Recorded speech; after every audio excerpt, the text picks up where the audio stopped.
முதுகு, கழுத்து, மூட்டு பிரச்சினைகளுக்கு எந்த பக்கவிளைவுகள் இன்றி பாரம்பரிய வர்ம முறையில் முழுமையான நிவாரணம் பெற அழையுங்கள் வர்மா ஸ்பைன் கேர். அடுத்ததாக நமது இணைப்பில் அரசியல் விமர்சகர் திரு பொங்கலூர் மணிகண்டன் இணைப்பில் இருக்கிறார். சார் வணக்கம். வணக்கம் மேடம். சார், செங்கோட்டையனோட அடுத்த கட்ட நகர்வு என்னங்கிற கேள்விக்கு இப்ப விடை கிடைச்சிருக்கு. தாவேக்கவில் இணைஞ்சிருக்காரு.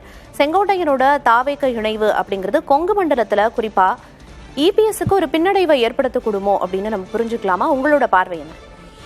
நீங்க எந்த ஒரு பின்னடைவையும் அதிமுகவுக்கு செங்கோட்டையனுடைய அந்த தாவேகா கட்சியில் இணைந்தது ஏற்படுத்தாது என்று உறுதியா நம்புறேன். காரணம் என்ன சொன்னால், திரு செங்கோட்டையன் அவர்களை அம்மா அவர்களே கட்சியில எந்த பொறுப்பும் அளிக்காமல் ஒதுக்கி வைத்திருந்தார். அதாவது அவருடைய சில நடவடிக்கைகளை பிடிக்காமல் ஒதுக்கி வைத்தவரை மீண்டும் அந்த பதவிக்கு அமர்த்தியவர் மாண்புமிகு எடப்பாடியார் அவர்கள் தான். ஏன்னா 9 முறை தொடர்ந்து அங்கே போட்டியிட வாய்ப்பு கொடுத்தது அதிமுக. அந்த தொகுதிகளுக்கு நினைச்சு பாருங்க, யாருக்குமே வாய்ப்பு வராது, யாரையும் வளரவே விடவில்லை. அவர் மட்டும்தான் கட்சி என்று ஒரு சிற்றரசரை போல அந்த பகுதியிலே தன்னை தாண்டி யாரும் வளர்ந்து விடக்கூடாது என்பதில் கண்ணும் கருத்துமாக இருந்தவர். இன்னும் சொல்ல போனால் கட்சிக்குள் இருந்து கொண்டே துரோகம் செய்தவர். இப்ப நீங்க கட்சியில பொறுப்பு கொடுக்கிற போதெல்லாம் கட்சியில விசுவாசமா இருக்கிற மாதிரி காட்டிட்டார். கட்சியிலிருந்து பொறுப்பு எடுத்த உடனேயே கட்சி மாறான பாருங்க. அப்ப எந்த அளவுக்கு இவருக்கு பதவி வெறி என்பது வெளிப்படையாக தெரிகிறது.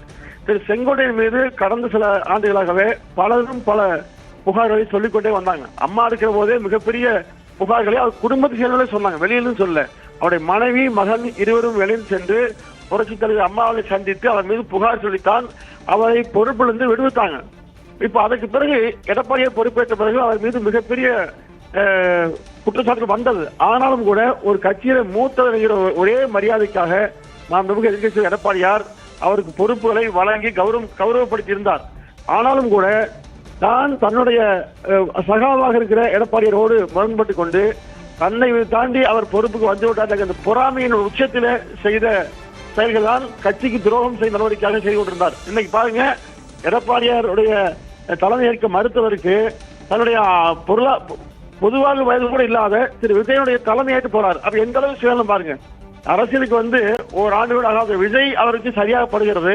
ஆனால் 53 ஆண்டு காலம் அதிமுக உழைத்து இன்னைக்கு பொதுச்செயலாளர் இருக்கிற எடப்பாடியார் அவருக்கு பிடிக்கல. அப்போ இதுதான் அவருடைய முரண்பாடு. கட்சிக்குள் இருந்து கொண்டே கட்சிக்கு மிகப்பெரிய துரோகம்.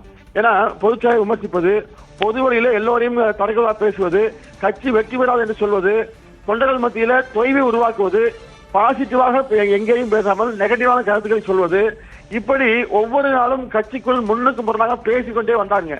இன்னும் குறிப்பா சொன்னால் அடுத்த தலைமுறை இளைஞர்கள் அனைவருமே கோபி பகுதியிலும் ஈரோடு மாவட்டத்தில் இவர் மீது மிகப்பெரிய வெறுப்போடு இருந்தாங்க.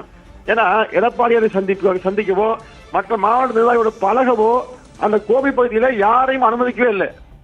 அப்படி மீறி வந்தவர்களை கட்சியில் வைத்திருக்கும் இல்லை. அப்போ இவர் மட்டும்தான் கட்சி இருக்க வேண்டும், இவர் மட்டும்தான் வெற்றி பெற வேண்டும் என்று 50 ஆண்டுகளாக இவரே எம்எல்ஏ இருந்தார். அந்த தொகுதியை சேர்ந்த நினைச்சு பாருங்க, யாருமே எம்எல்ஏ கனவு காண கூட முடியாது. இவர் சொன்னாதான் சேர்மன், இவர் சொன்னாதான் கவுன்சிலர், இவர் சொன்னாதான் பஞ்சாயத்து பிரசிடன்ட் என்று கட்சியை தன் கட்டுப்பாட்டில் வைத்துக் கொண்டு இவ்வளவு நாள் செய்த செயல் இன்றைக்கு அந்த கோபி பகுதியை பொறுத்தவரை அதிமுக விடுதலை கிடைத்திருக்கிறது. மிகப்பெரிய மகிழ்ச்சி இருக்காங்க. உண்மை சொன்னா திரு விஜய் மிக எச்சரிக்கையா இருக்க வேண்டும். விஜய்க்கு வந்து ஏதோ ஆள் கிடைச்சு போச்சு நம்பிட்டு இருக்காங்க. மிக பெரும் துரோகி அவர். எந்த எல்லைக்கும் செல்வார், பதவிக்காக எந்த எல்லைக்கும் யாரையும் வீழ்த்த முயற்சிப்பார். குறிப்பாக ஈரோடு முத்துசாமி அவர்கள் இந்த கட்சியிலிருந்து வெளியேறுகிற போது இவர் மீதான் குறை சொன்னாங்க. அதே மாதிரி 13க்கும் மேற்பட்ட முன்னாள் எம்எல்ஏக்கள் அதிமுக வெளியேறுவதற்கு காரணமாக இருந்தது செங்கோட்டையன். எனவே செங்கோட்டையன் விலகல் என்பது மிகுந்த மகிழ்ச்சியான ஒன்று. இங்கே நடந்த கொடுமைகளை அங்கே நீ தாவேக்க அனுமதிக்குங்க. தாவேக்காலே புதிதாக வந்தா யாருக்கு நீ வாய்ப்பு கிடைக்காது. மீண்டும் மீண்டும் நீ செங்கோட்டை விரும்புகிற வகையிலேயே அந்த கட்சியை பயன்படுத்துவார். மிக சிறந்த ஒரு சுயநலவாதி, மிகப்பெரிய துரோகி. அவர் வெளியேறியது வேறு கட்சிக்கு சென்றது மிகுந்த மகிழ்ச்சிங்க. நிச்சயமா உங்களோட கருத்துக்களை இணைப்பில் வந்து தெரிவித்ததற்கு நன்றி சார். முதுகு, கழுத்து, மூட்டு பிரச்சினைகளுக்கு எந்த பக்கவிளைவுகள் இன்றி பாரம்பரிய வர்ம முறையில் முழுமையான நிவாரணம் பெற அழையுங்கள் வர்மா ஸ்பைன் கேர்.